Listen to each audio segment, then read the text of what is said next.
to record. Thank you all for showing up on such short notice. This was something that, we kind of just came up with this weekend since the budget amendments were introduced on Friday. We're just going to go through the amendments. And then we're going to basically answer questions. So we're hoping that this is just going to be like a pretty short Zoom. I just want to remind everybody that the budget is going to be voted on Wednesday, this Wednesday, the 24th. So we wanted to give people, 2 days to get their emails out, get their phone calls out to their council members. So I'm gonna go straight into this line item in the Maryland state budget. This is how it reads. And Joel, you said that this was 5 million is in the operating and 5 million is in the capital budget.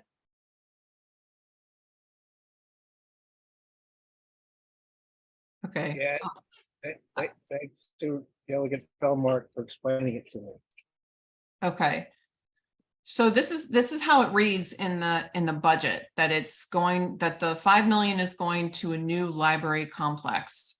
Doesn't say anything about provides a grant to the county executive, county council for acquisition, planning, design, construction, repair, renovation, reconstruction, site improvement, and capital equipping of a new library complex in Howard County. So it doesn't specify, where it would go. So that's sort of something we just wanted to clarify first.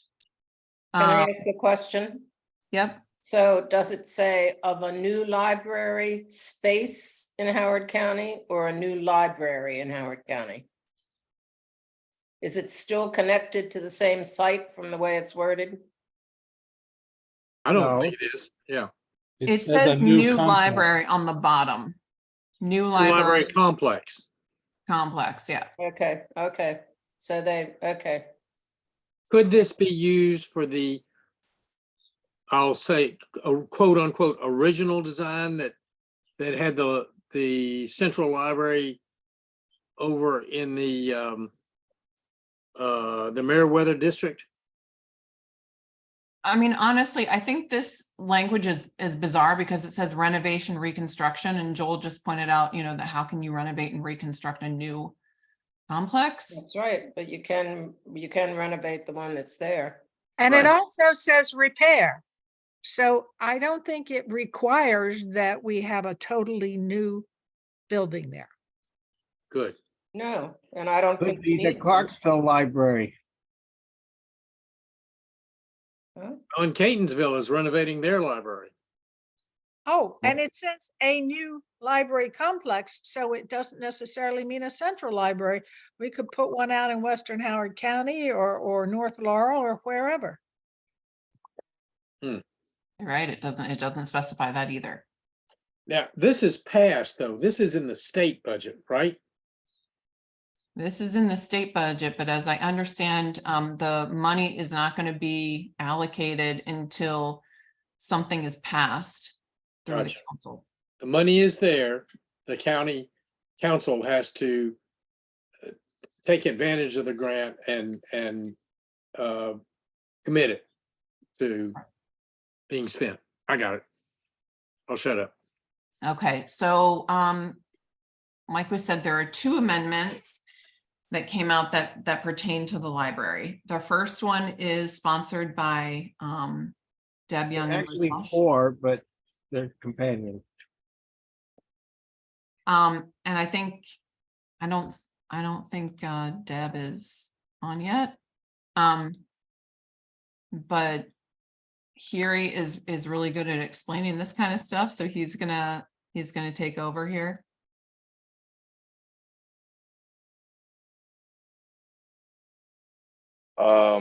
All right. Thanks, Megan. I mean, lucky for me, these are simple amendments. And so thank you all for coming on today. As Megan said, at such a short notice. So my name is Huri Hadgu. I'm the president of Progressive Democrats of Howard County. As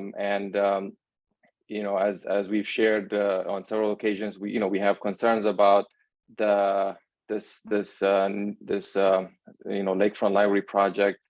And so as Megan mentioned, the first amendment is an amendment by council members Deb Young and Liz Walsh, and it puts the entire $10 million in state grant funding.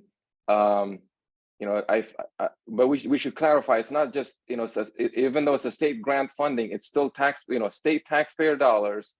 It puts that $10 million in contingency, and then another 950 and removes the $950,000 in other sources of funding, which I believe that's related to the contribution that Howard Hughes made in one way or another. But so the main part is the $10 million.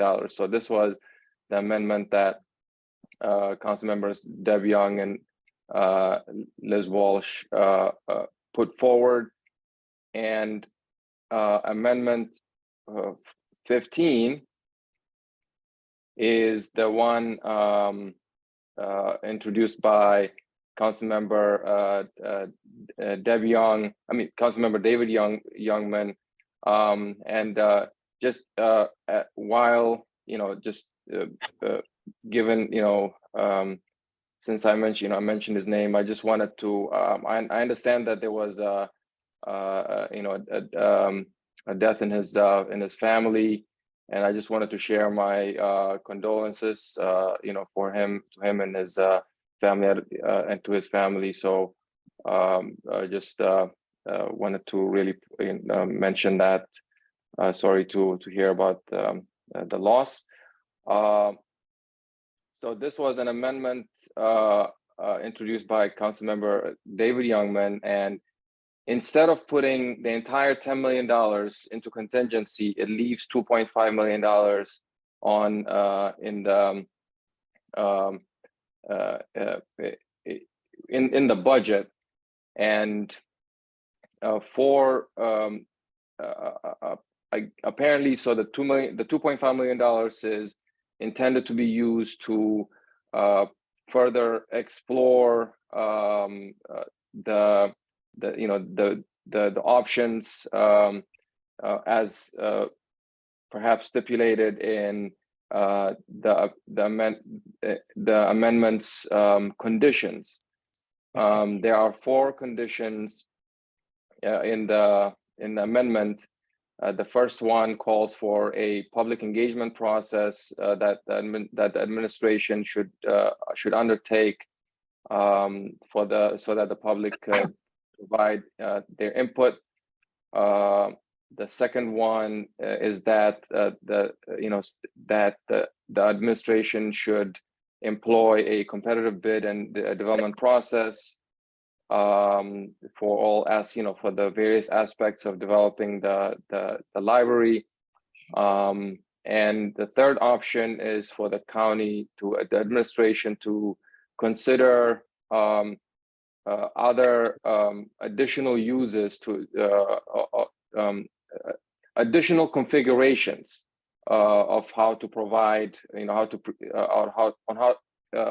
to bring this project into fruition. And one example that was offered is to perhaps combine the new cultural center with a library in some form or another.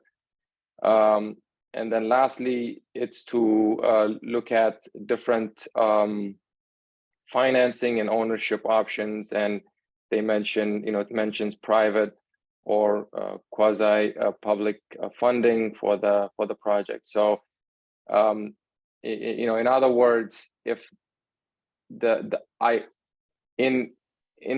conceptually, if the administration can demonstrate that these conditions are met, then and then if they can demonstrate how they're met, then it would the contingency the money would be released from contingency. So those are the two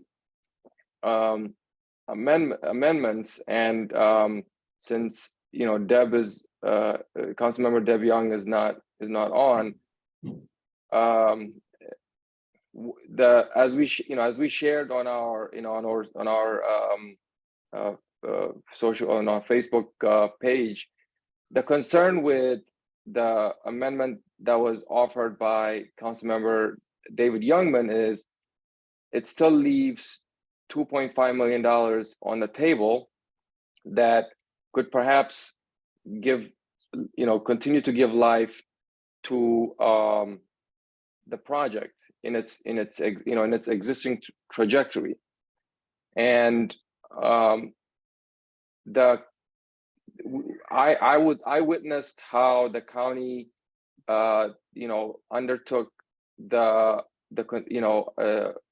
planning and the discussions for the new cultural center, and I can tell you I was very disappointed by how they demonstrated that they met the contingencies, they met the conditions of the contingency at that time. And evidently the plan that was passed for the new cultural center is vastly different from what it is now.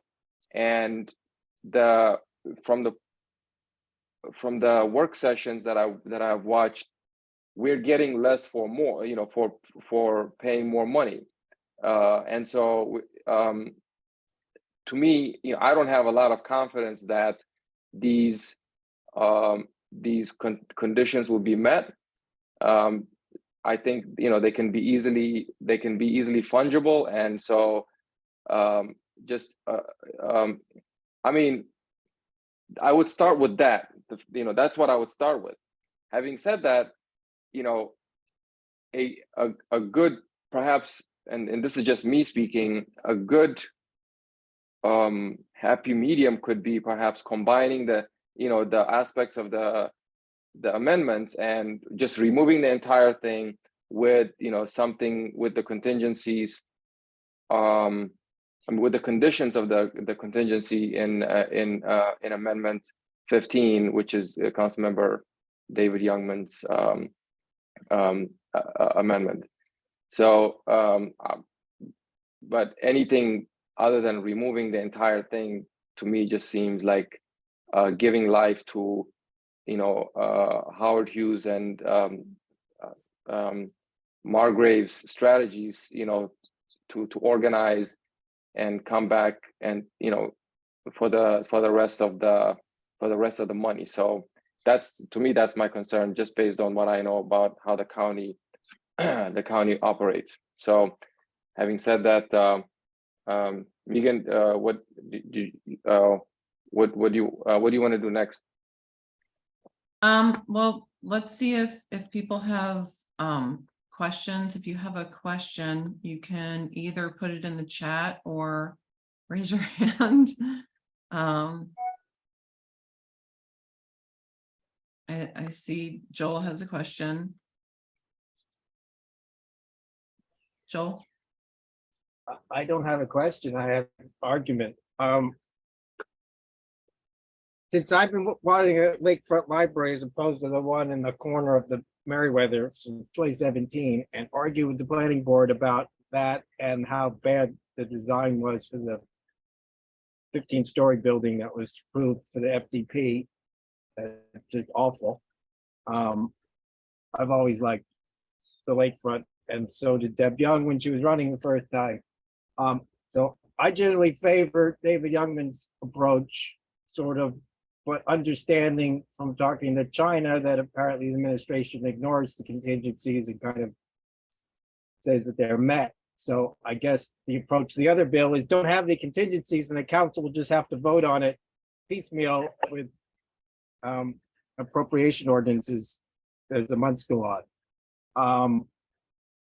The first one, I think if the Development Rights and Responsibilities Agreement was amended and you followed the process, it's specified in the amendment provision in therein, which says to follow the state and the county law. And the state law says that you have to make sure it complies with the general plan. And that would mean that the public would have an opportunity to have a pre-submission meeting and planning board and council hearings, talk about that. It would include whether the library meets the general plan, whether the moving Banneker Fire Station, which is also part of the DRA, to Hickory Ridge meets the general plan, and the fact that the general plan and 8.10B says that libraries shall be educational community focal points, enhance the design of existing and any future libraries to both optimize the delivery of services at each library branch and help create a civic focal point, which is why it should be at a civic main point on the lake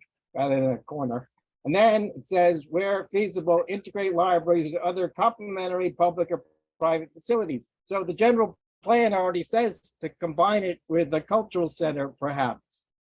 So they wanted to combine it with housing, but having the discussion would include all of that.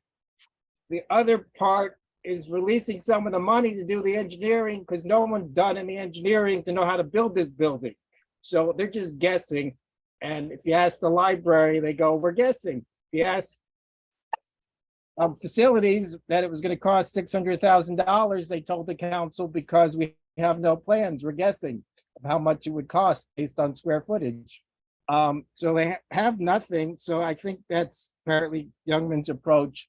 And the fact that Fitchett has told the council and the media that it's has to be cast in place for the garage to support the building is based on apparently one engineering construction company's rough guess, which belies the fact that Shockey Precast built a precast hospital in the last few years in Philadelphia with a 6-story subterranean garage supporting a 15-story medical building.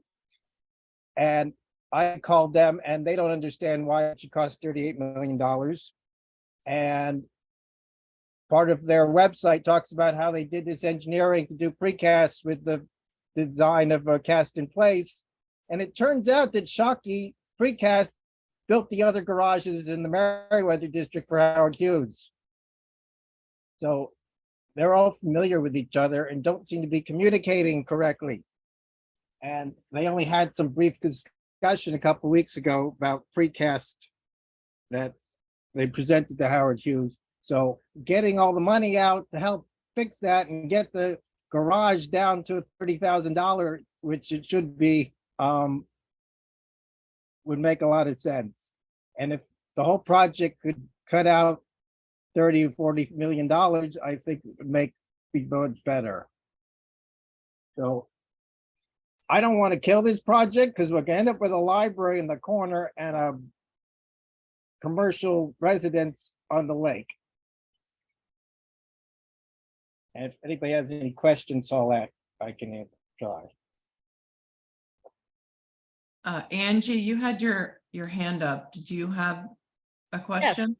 Yes, my question really went back to the original presentation about the 2 amendments. I tend to prefer Deb and Liz's amendment, although I think either is better than the current situation. But I was wondering if we have any sense of whether the what I like to call the 3 sensible council members might be able to get together and agree on either of the 2. Is David likely to perhaps compromise with Liz and Deb or vice versa? Does anybody have any feel for how likely this thing is to happen? I don't think we have a chance that either Opal or Christiana will vote for it. Either of them. You mean vote for Liz and Deb's amendment? Either Liz and Deb's amendment or David's amendment. I They're think gonna that three of them- amend one of them and not the other and get 3 votes, it seems. So So if you ask me, Angie, I think, given council members Opal Jones and Cristiano Rigby, given the option of voting for Amendment 14 or 15, they would likely vote with Councilmember Youngman on Amendment 15. I mean, unless they feel like they feel confident that neither amendments will pass. If they have to choose between the two, they'll probably choose the one that would continue to give life to the project in the configuration that it is right now. And I think, at least for me, it's important to say that in the project, to the project in its configuration that it is right now, because I have no information that suggests that there would be any changes in trajectory going forward. And so I just have to assume that that's what's going to continue. So if you ask me, I think they will likely vote with him versus with I would have thought that they would likely vote no on both of them. And that, which means that the other three are going to have to get together and agree on one or lose everything. Does anybody have any sense of how likely that is to happen? Yes, I believe they gotta pick one and amend it and get 3 votes. Rigby and Jones will vote against it, and they have no choice but to vote for the whole budget that it's attached to.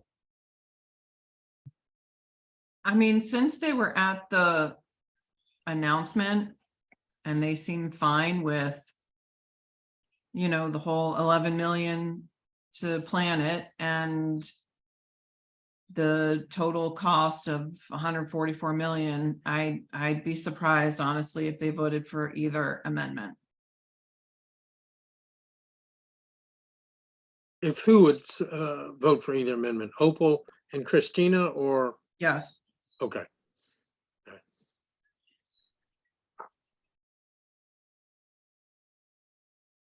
Yeah, I mean, I think the way just going, ultimately on Wednesday I could be proven wrong, but just going through, it's a list of amendments. You have 14 and 15, and just without knowing how they would discuss this, they would look at Amendment 14, and Councilmember Youngman would prefer his amendment, so he would vote with council members Opal Jones and Cristiano Rigby to vote against Amendment 14, and then the one that's remaining will be Amendment 15, which is his amendment. And then council members Liz Walsh and Deb Young would have no choice but to support that amendment, because that's the only thing that's left. And at that point, he would the two council members Opal Jones and Cristiano Rigby would see that that's how it's going to play out, and ultimately it gives Amendment 15 a better chance, a better chance of, like, when you do the math, it gives it a better chance of passing. But maybe if they collaborated and removed, even amended Amendment 15 to remove the entire $10 million with the condition stipulated in this in the amendment, that could be good too. Can't remove all the money and then do the things the county needs to be able to spend and hire some people. They're gonna negotiate. They're either gonna discuss the 2 amendments together, or gonna pick one, and then people won't move on the remaining one.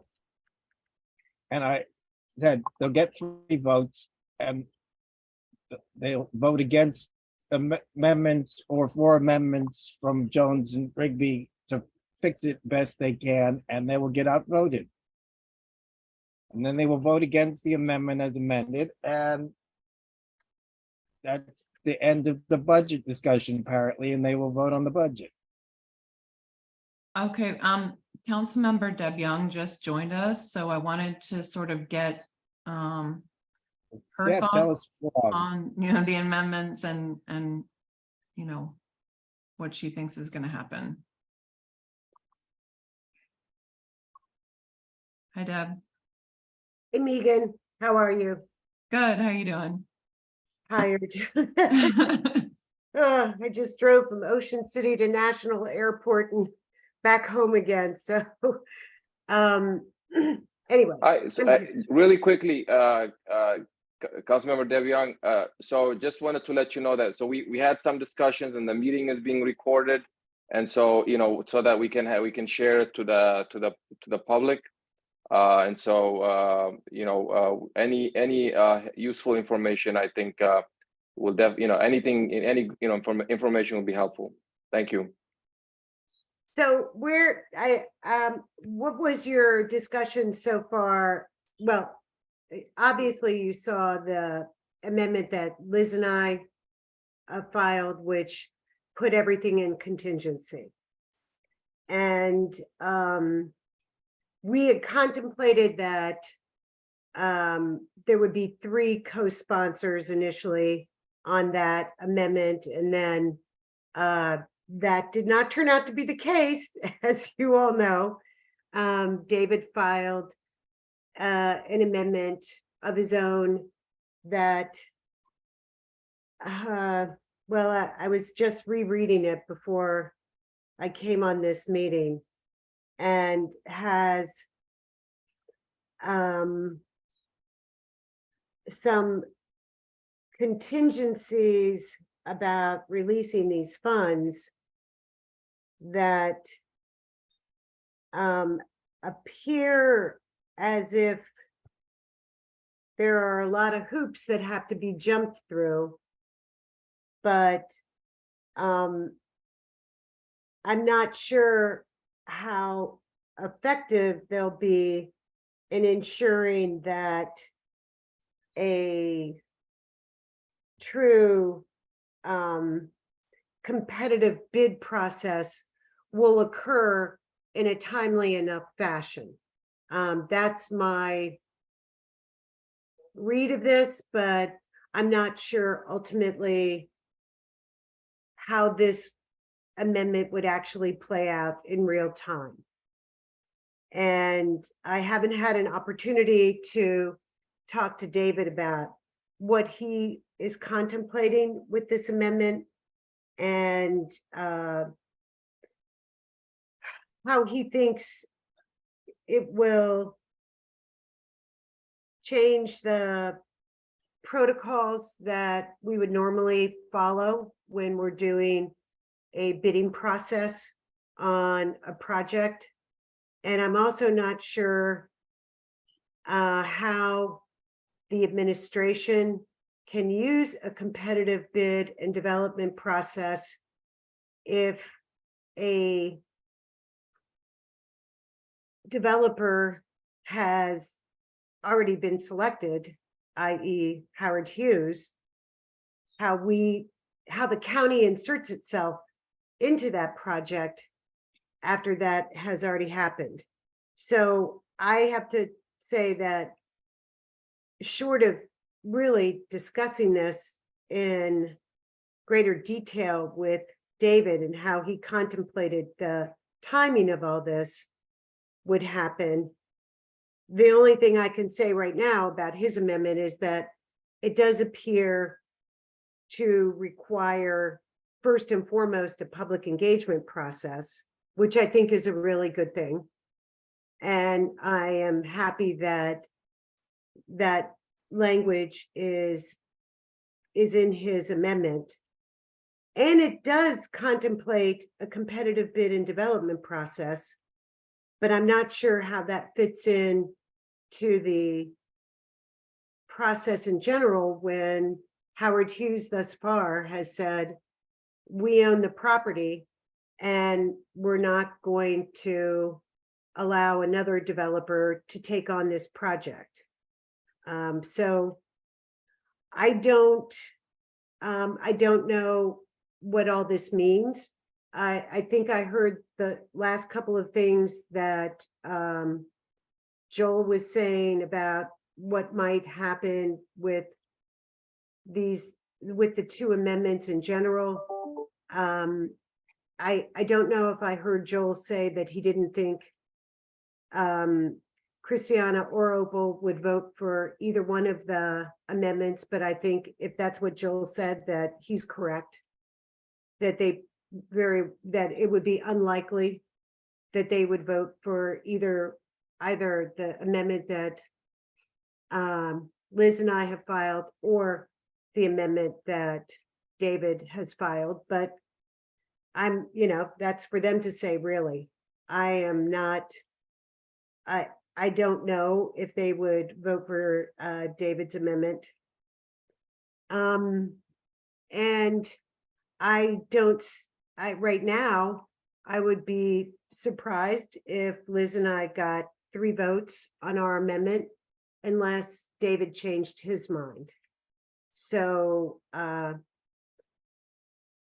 that's where I think things stand. I wanted to ask, Harry and I were talking about this, and we weren't sure, how the stipulations would be enforced. If you think that they can be enforced, or if, some of them will just be brushed aside. That was sort of one of the concerns that we had about his amendment. Well, obviously, they would have to be the council, and certainly the council members. If this amendment were to pass, the council members would have to make sure that they were enforced. And if they weren't enforced, then there would be no further money. I'm pretty sure that, again, I haven't looked at this as carefully as I might normally have, but I think that David also took all of the out years of funding out of his amendment. So there is no further funding after this $10 million is spent. So I would think that, and of course, 7.5 of it is in contingency right now. So things would not get very far if this came back before us in next budget year, if whoever was working on this project at that time had not fulfilled these contingencies. That's how it would be enforced. Okay, Marg, do you have a question?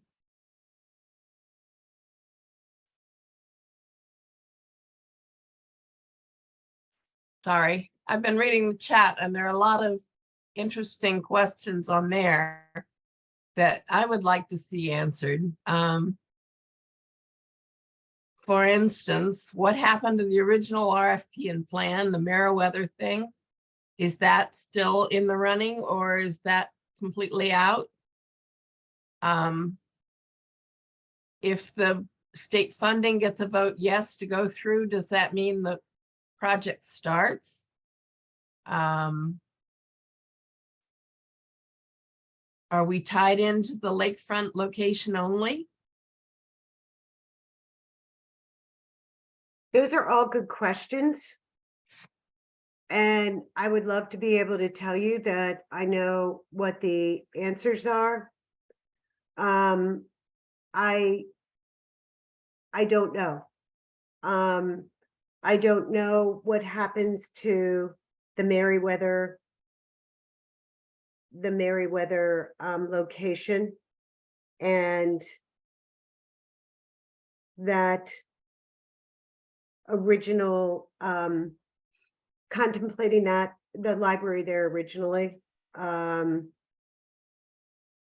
than to say that maybe through this public engagement process, a decision is reached by the administration and by the council that the best thing for the county, both financially and to get the project off the ground sooner rather than later is to go back to Meriwether. Again, that would take 3 people on the council to determine that. And it might also take the administration to contemplate that and put the money back in the Meriwether project. And the $10 million from the state, I am pretty sure, at least this is what people have told me, and I have to admit I have not read it, so I can't say that I know for a fact, but that the $10 million from the states says that it is for a library, and it doesn't specifically state that it is for a library that is to be built by Howard Hughes at the Lakefront. Good. I'm having trouble raising my hand. May I ask a question after, I guess, Joel and Marge have asked theirs? I'm done. Okay. First of all, will, Everyone else, mute. okay, will either of these amendments provide time for the public to get more involved and understand what this is going on? I mean, what Deb just said about that Howard Hughes says it's their property and they'll do whatever they damn well please with it, I think seems a little scary to me, because they're committing $144 million of taxpayer money. So it may be their property, but it's our money. And I certainly think that we should give greater consideration to competitive bid, to the existing planned site. And will either of these amendments allow that to happen? Well, the amendment that Liz and I filed put all the money into contingency.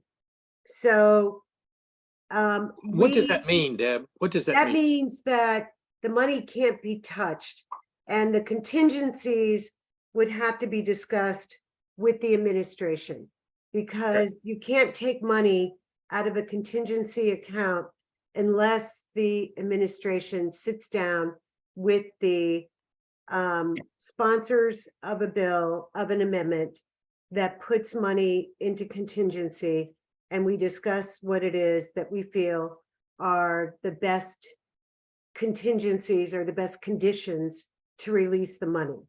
Gotcha. So that hopefully would be a conversation that would occur with the administration, not just with the members of the county council.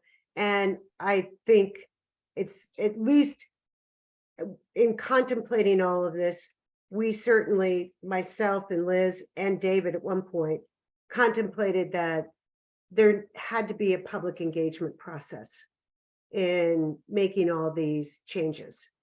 Gotcha. Because they were simply too, they were too substantive just to say that we're going to do this without regard to what was decided in 2010 and what was written in the 2016 DRA. Thank you.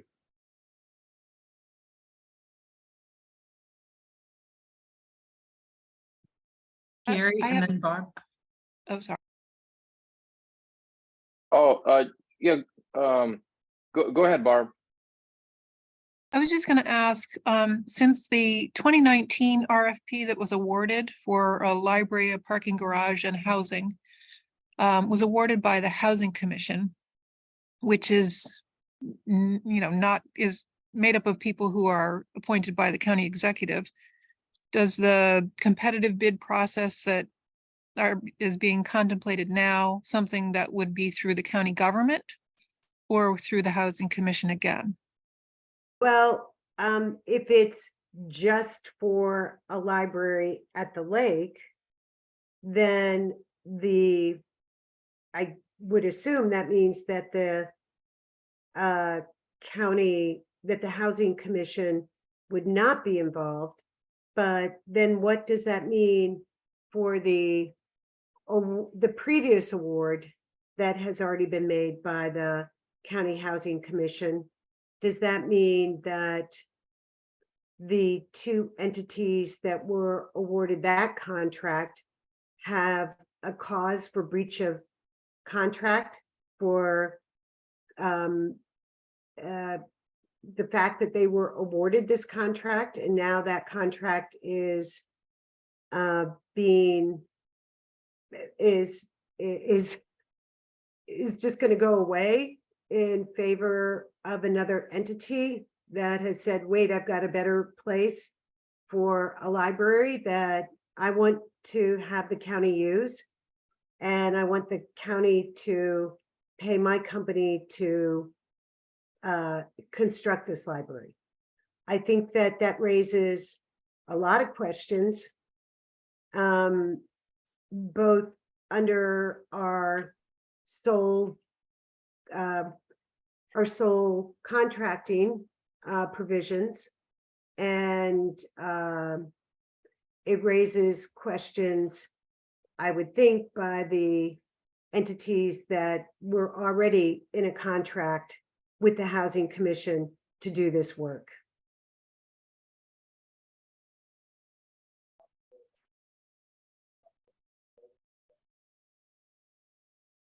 So the Housing Commission has been communicative with, or at least the chair, and said, you know, they're waiting for a decision from the county council and that the RFP is still open. So Barb, that is interesting. Where did you see that? My husband has been emailing back and forth with the head of the Housing Commission, and he's been responding in an email. Well, that's interesting. I can send it to you. I would love it. Okay. I would love to have that. So, I wanted to follow up on a point that you made, Councilmember Deb Young, on a claim that Howard Hughes Corporation made that they can't, that because they own the land, you know, that's the sort of the justification for doing the sole source contracting. But I thought it was, there was going to be a land swap where they were going to give their land, a land that they own, for this, you know, the central library land. So effectively, it's not a land that they would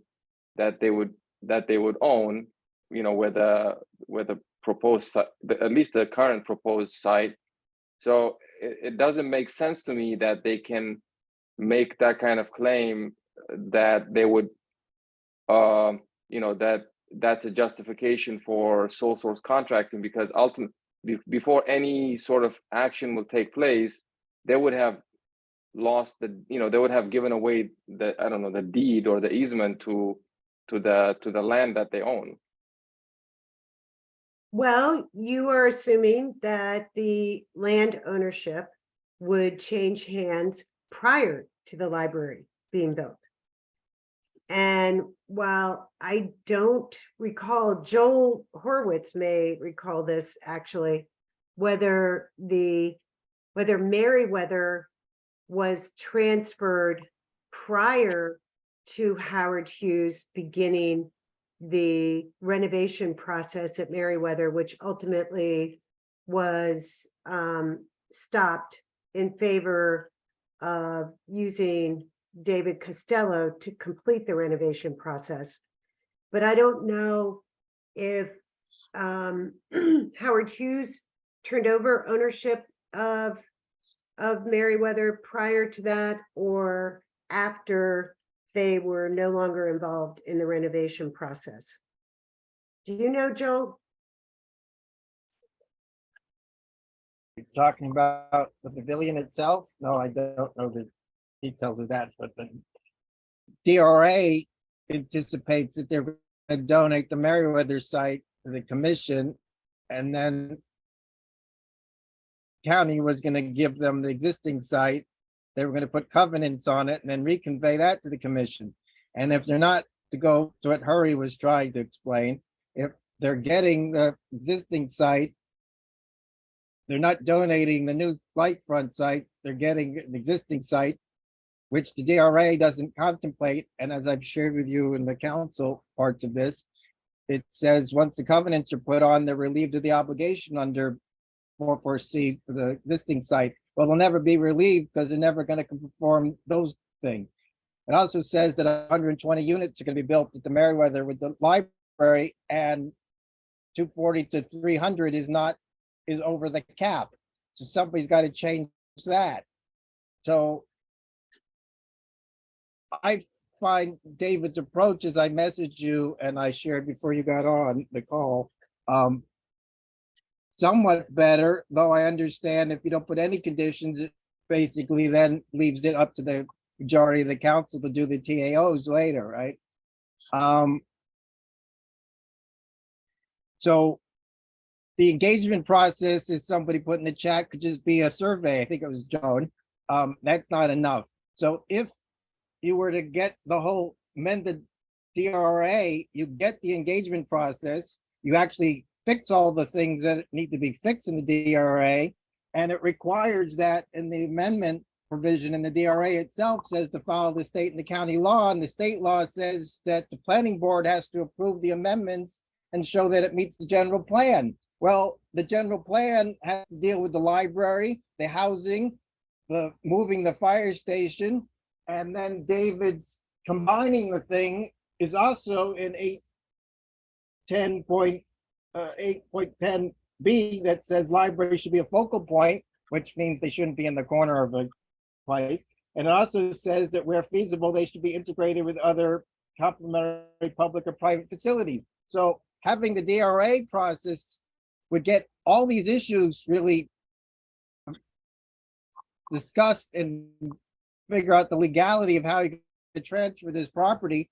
And also the MOU that seems to have the TIF garage that's never been built has provisions for how the TIF garage was going to be managed. So if we have a problem with how this garage is going to be managed, that also needs to be put in some of these documents.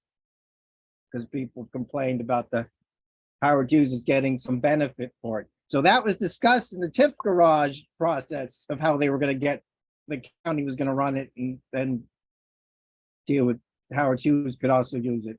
So I think the DRA amendment process would strengthen everything and get everything above board and require the pre-submission meeting, the planning board meeting, and the council hearing. So not just a 1 hour meeting where then the county goes, well, you didn't get to talk, so send everything to Lakefront at howardcountymd.gov and we'll listen to it later. And then you can go online and fill out our surveys and things, and as they've done for Local by Design.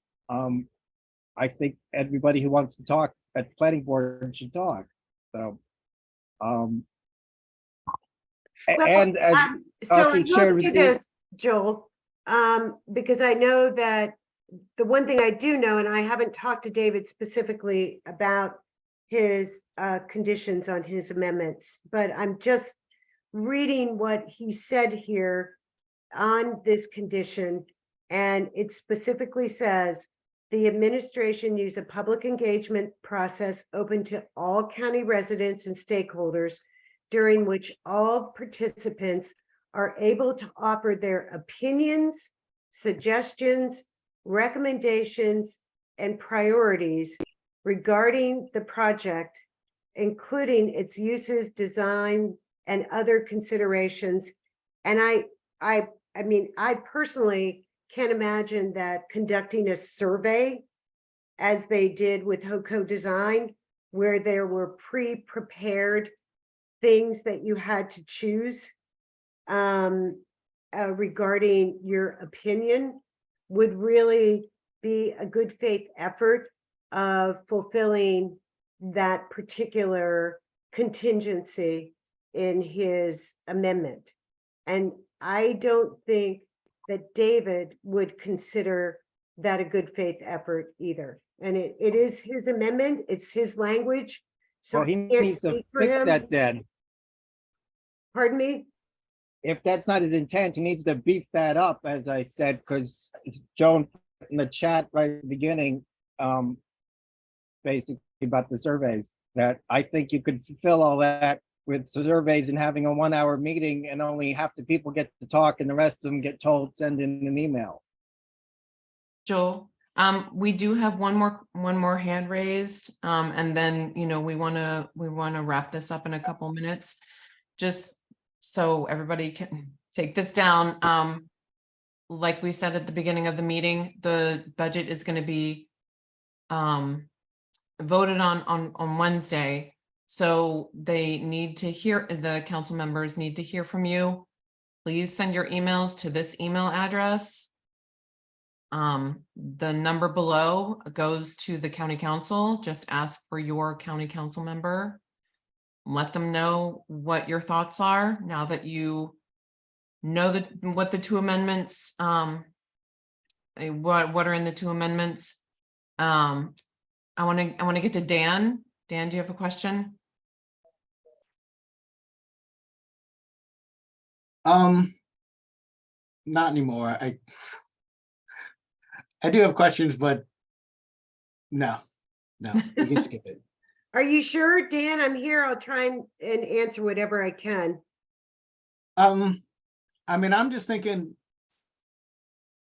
Amendment 14, they're going to announce that, and then they're going to ask for a vote, and that vote's going to be 3-2. Then they'll get to Amendment 15. And that vote could be 3-2 for it. Is that a better option than voting against it and then nothing gets passed? So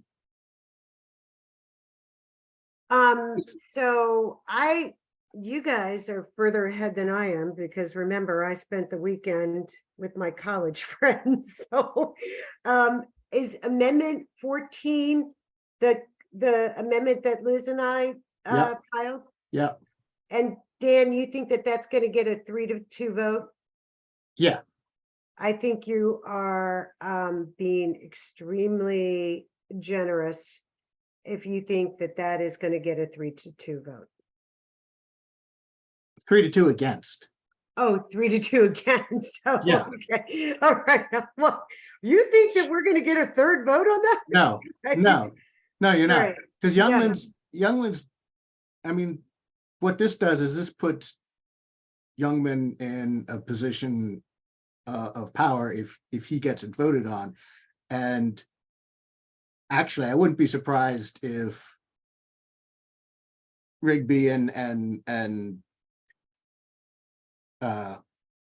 Opal somehow vote for it, because that takes the pressure off of them.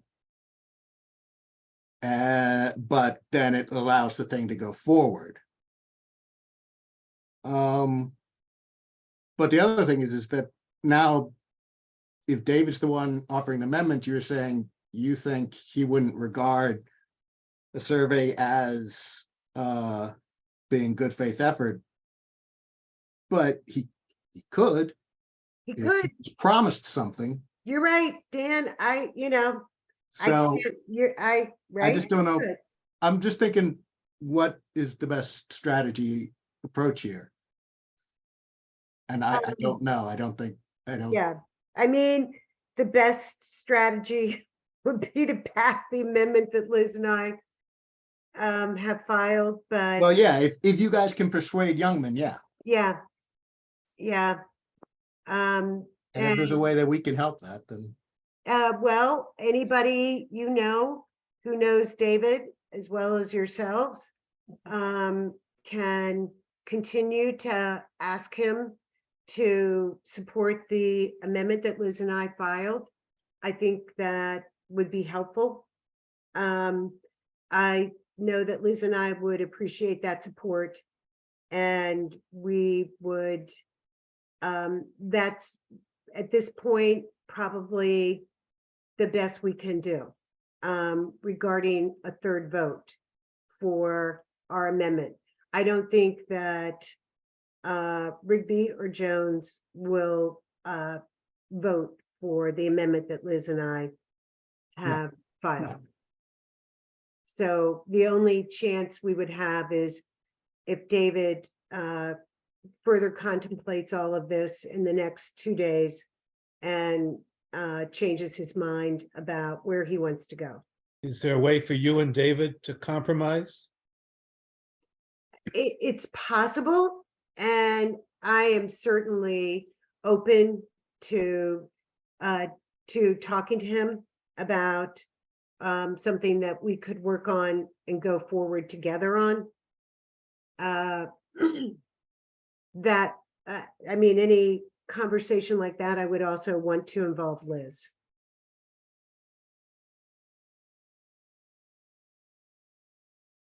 Because the two of us have co-sponsored this amendment. There was a question in the chat on whether there's a planned protest outside of the budget vote. Not currently, but if anybody wants to run with it, that would be great. Just let us know. And another comment was they were asking about the fear mongering with the 15-story building option. Okay. I just gotta say, that's so sad. That's Howard Hughes's own plan that was passed in the general plan in 2010, and then again was passed by the planning board when I'm pretty sure this was the building that they moved up the number of stories from 12 to 16, and the planning board gave them a 5-0 vote. And Howard Hughes itself is saying, well, if you don't do this, there'll be a 16-story commercial building on this site. And while I suppose my overall view of that is that maybe that's my response. In order for a 16-story commercial building to get built there, one has to obtain financing. And this is not a time, thank you, Harry. This is not a time right now, and probably not for the near future, where banks are financing commercial office buildings. In fact, they're very wary of financing commercial office buildings because of the fact that so many people are now working from home. And banks don't want to finance office buildings that are going to be half empty. So in order to get that type of financing, well, Greg Fitchett himself said at one of our work sessions with him in the last few weeks that a bank has to see that you have commitments to fill at least 50% of the building before a bank is willing to help with the financing for these types of buildings. So I think that putting a 16-story building at the lakefront that's a commercial office building is a long way off. They still have another commercial office building that they are contemplating putting in at Merriweather. So they're working on trying to get financing for that. And who knows what's going to happen with that piece of land. In the best of all worlds, Howard Hughes would sell it to the county and we could do whatever we wanted to with it. Yep. Any way the county could condemn it and take it by force? Well, that's an idea, Julian, not one that's generally popular. I agree, but The county executive has to start that. He's not going to do that. Well, Okay. thank you, Joel. That is correct. Yeah. Yeah. I mean, we can't even get our county to condemn small pieces of land to finish sidewalks. yeah, So you didn't hear before. That was half joking, but half real. I- My I comment think- before is I think we should propose an amendment to change it from Howard County to Howard Hughes County. Can I just ask, could either your amendment or David's amendment, I don't know if you guys can change that or not, in which case you have to do completely new amendment.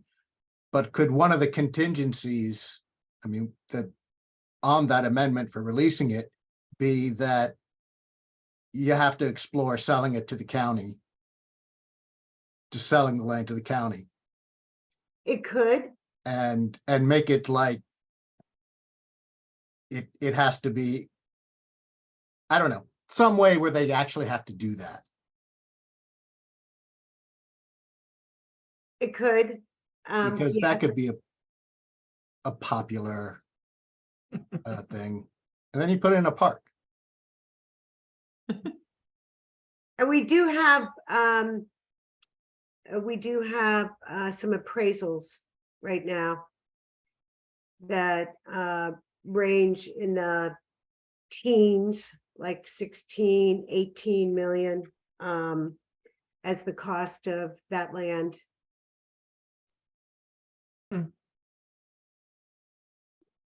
So to follow up on a couple things. I thought that the building was supposed to be apartments was generally their plan, or condos if the market was ever gonna allow that. But clearly it's not the immediate, because they're working on the building next to the garage in Meriwether and Lakefront North.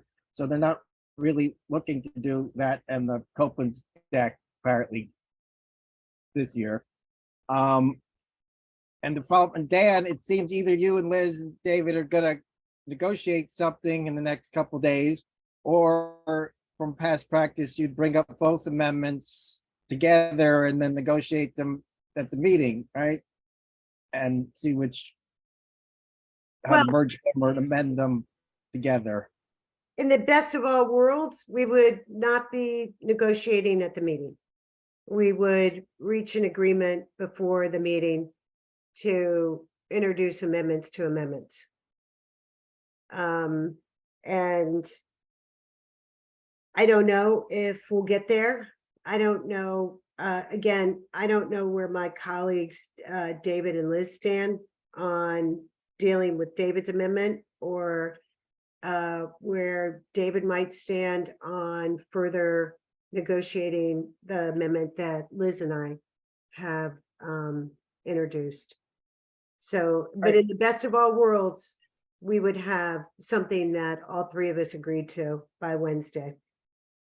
Right, what Dan was trying to give the options and what normally happens or could happen.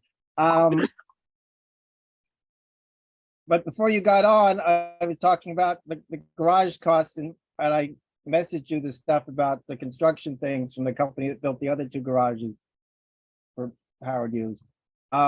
So my reading of David's thing is you can't get actual real quotes about how to build this without spending some money on some architects and engineering. So to work through that, it seemed you needed to hire some people. So if that's his intent, I'm in favor of that, because you can't just go off this one back of the hand guess that it was how to build this garage that needs to be cast in place when it apparently doesn't have to be, or the fact that facilities is guessing at 600,000 in incremental operating costs because they said they have no plans. So if you need to spend money to answer those questions, it seems that was what I understood David was approaching. And otherwise, you're gonna come back in June or July with the TAO to keep releasing some of these things then, right? That, You're Then- asking me if I'm gonna do that? I'm not gonna be doing that. Somebody else might be doing that, but not me. all right, well, they'll present the TAO to release the monies to hire an architect. I mean, my preference would have been to, my preference would have been to have further discussions about all of this without having $10 million hanging over our head or 2.5 sitting out there that somebody, probably Howard Hughes, was going to get access to do further drawings. I would like to have seen, if we do this, I mean, first I would have liked to have gotten a feel for whether or not this is what the community really wants, a library at the lakefront, that it can be doable without having a sole source contract, and that it's, well, I think we all know it's doable without spending $144 million. That's very much doable. It just depends on who's willing to put limits on it and negotiate with whatever entity ends up building this, if it is somehow Howard Hughes. So, yeah, or do we go back to Merriweather? I mean, we had a perfectly good contract there. It was a perfectly good price. We had two good entities who were prepared to build the housing and the library.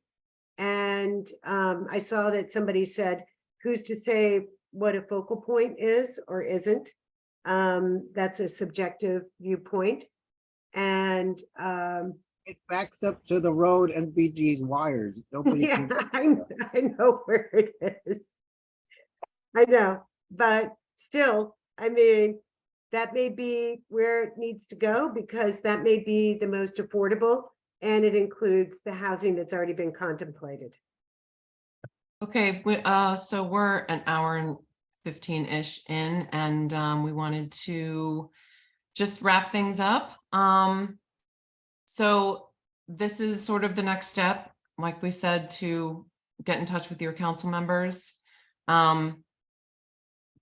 If somebody would like to put together and organize some sort of event or protest outside of the George Howard Building on the 24th, let us know, and we can start to put something like that together. I want to thank everybody for coming here on a Sunday night with just a couple hours notice. We had a really, really good turnout considering. We recorded it, so we'll have this available sometime tomorrow. But thank you everyone for showing up. Don't forget to contact your council members, and have a good night. Good Good night. night, everybody. Thank you for your interest. Thanks for showing up. Thanks for doing it. Good night. All right, thank you. Good night.